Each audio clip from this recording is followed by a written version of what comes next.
What's up, guys? We're gonna do a real quick overview of these point and shoots. Like, what's the best one? There's 4 of them out.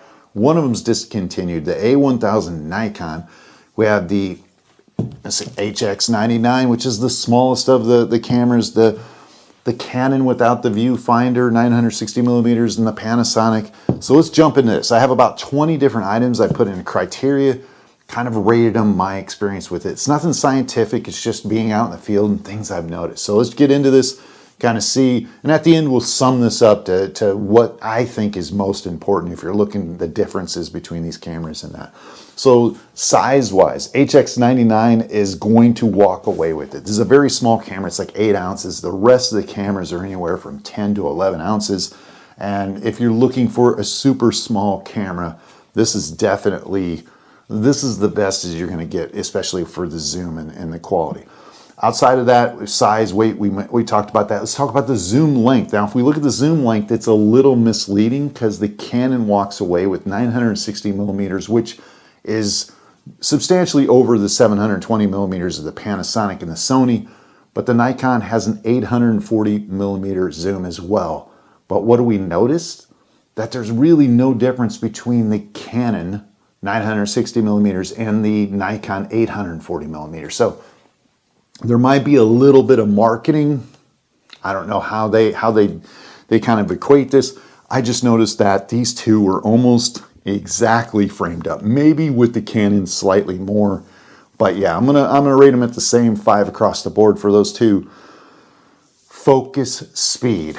Oh man, focus speed, they're all fairly decent. The Nikon obviously comes in at the last. That is slower in darkness, and that it just has, once it hits focus, we have focus accuracy we get to, but the focus speed, Nikon is a little bit slower, definitely slower in my opinion than the other three. The other three are not bad. Buffer size. Now this is continuous shooting.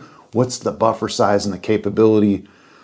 Obviously Panasonic, Sony, and Canon really close. They have a fairly decent sized buffer. The one that really sticks out as not being good is the Nikon A1000. It is atrocious. You get like 6 to, I don't know, in the burst mode, you get like 6 or 7, and then you maybe get 2 or 3. So maybe 18 total, where in the Canon and the Sonys, you're getting 40 and 50, and the buffer clears substantially faster. ISO noise, like ISO performance. Now here's where you got a benefit for the Nikon. Nikon has a 16 megapixel sensor.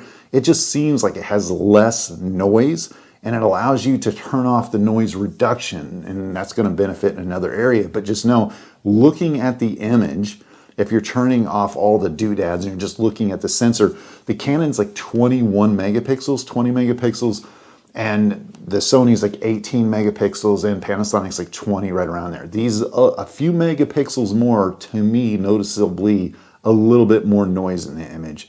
And that kind of comes back to raw shooting. So the Canon SX740hs does not allow us to shoot raw. It's JPEG only, and it has heavy noise reduction, which affects the image as far as being able to change some things. Now, the other cameras, the Nikon, the Sony, and the Panasonic, you can shoot raw, which does help. And then let's go to the resolution of the image. Actual resolution, like how much resolution is actually gathered, the Nikon wins it out. It just seems to have a sharper lens, and it has more resolution with the sensor. Even though it's 16 megapixels, there's not a lot of post-processing going on. It lets you kind of manipulate the image the way you want.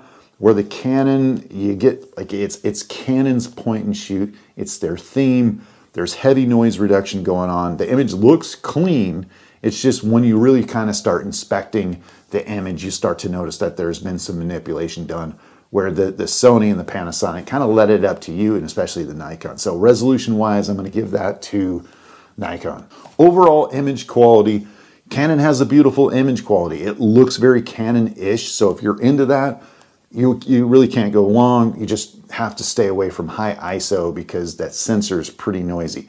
Other than that, really, if I'm looking at the Nikon A1000, to me has the best image overall if you're one of those pixel peepers, or if you want to change the image to what you want. So in the middle is the Sony and the Panasonic. That seems to be like the second best choice if you're going to go that route. If you really like to manipulate your image, I would stay away from the Canon. Color contrast and lighting. Now this has a lot to do with the actual lens and how it handles flare and how it handles, you know, light into the lens. So what I've noticed is the Nikon A1000 seems to come up with a little bit of the best image quality along with the Panasonic, and then you have the Canon, and leading the worst of the pack is the Sony. And that kind of comes down to that smaller lens. It's just a little bit smaller. It just feels like the color contrast doesn't handle the lighting quite as well as the other camera. Battery life. Okay, battery life, the Panasonic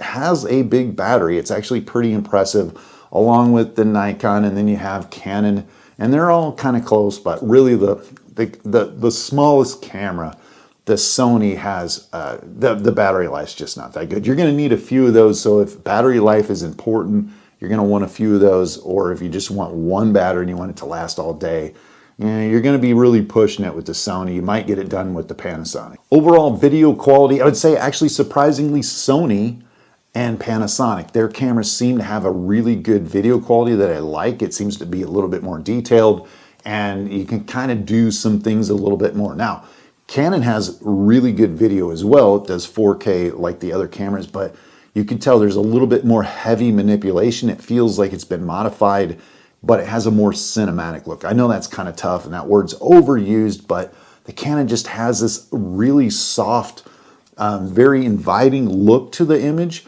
but it's you know, it doesn't look like it's super over processed, but you can tell it's either not capturing as much data as it needs, or they've done something a little bit to kind of give it a certain look and feel.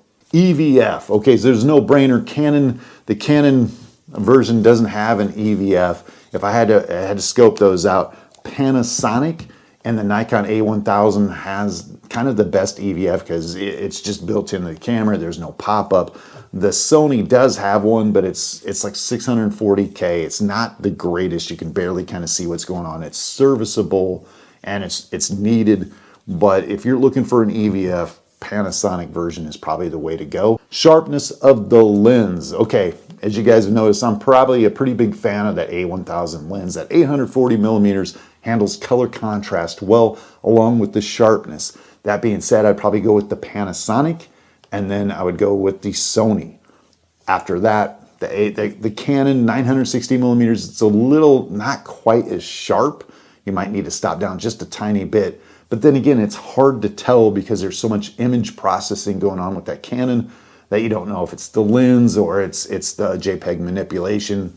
So there you have it. As I mentioned, RAW capability. 3 of these cameras have RAW capability. That is the Sony, the Panasonic, and the Nikon. Unfortunately, Canon does not, so that's going to kind of rate down the Canon a little bit on this one. Startup speed for all these cameras is slow, slow, slow. I'm just going to say 3s across the board because it just doesn't really, it's not impressive. It's all about the same. Focus accuracy. Okay, focus accuracy is a little bit, I guess there's a little bit going on there. It's kind of hard to tell, but I would say the Nikon focus accuracy, once you hit focus, it's good, but the focus speed is kind of terrible. So they all seem to hit the focus well. Being that this is a small point and shoot camera, it's not nearly as important because you have a huge amount of I guess, in-depth focus. Not like you're shooting a medium frame camera or a full frame camera where that eye focus has to be definitely on point. You can miss a little bit, so it's a little bit harder to tell. I'm going to say across the board, they're all pretty good. In-body stabilization, okay, where's that come out? What's the best one? Well, it's no surprise. The smaller the lens seems to be the better image stabilization. So it was the Panasonic and the Sony seem to have the best image stabilization. I could really hold those down. Again, that was at 720 millimeters. The least amount was Canon and Nikon. Actually, I'd probably say Canon has, you know, it does a really good job. Don't get me wrong. But it just seems like when you have that 960 millimeters, it did a little less well of a job than the smaller lenses. But the Nikon came in, it was doing well.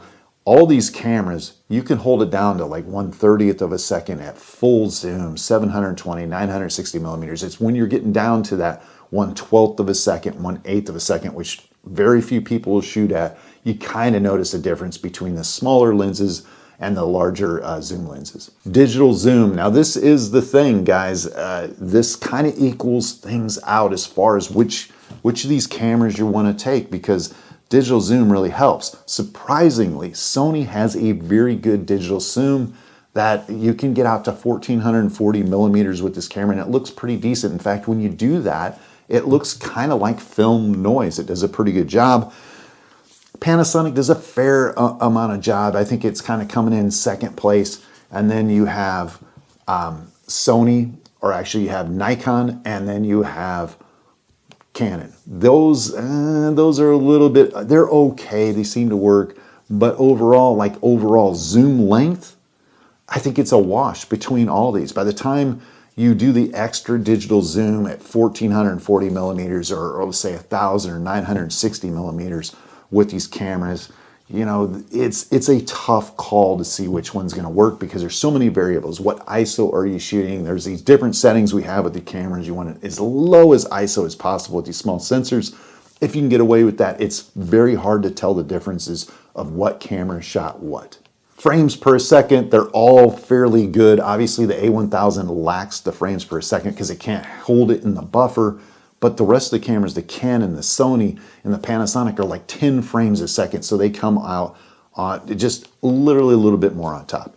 So how do we break this down, guys? How do we look at this and say which camera would we buy? Because that's what really people want to know.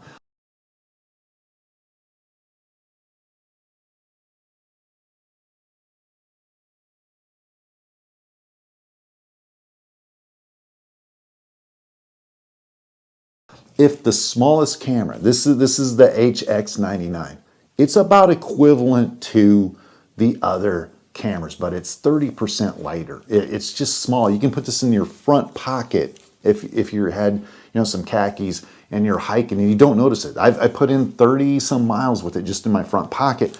My Panasonic and the A1000, these always have to go in like a little, I guess, a little jacket pocket. So it's substantially heavier, and you do feel it. Now it's not a burden or anything. You just need a different way to carry it and you're fine. And that's along with the Canon version. So if you're looking for ultra portability and to make it happen, the Sony's probably the best bet. Like it's so much smaller. It's got a pop up, nothing's getting snagged, you're good. Now, if you're looking for the best overall with the built-in EVF, I'm gonna have to say the Panasonic. It's got a nice EVF. The A1000 is kind of similar, but the performance of this camera is so much better than the Nikon A1000 as far as speed, frames per second, buffer, all that kind of stuff. Yeah, I'm gonna say this is kind of the best all-arounder, and yeah, it's one that I would kind of put up there. Those are the top two. When I look through this chart, those are the top two that kind of rank up there. The Canon is not a slouch camera. It's got a little bit more zoom than these, native zoom wise, 960 millimeters.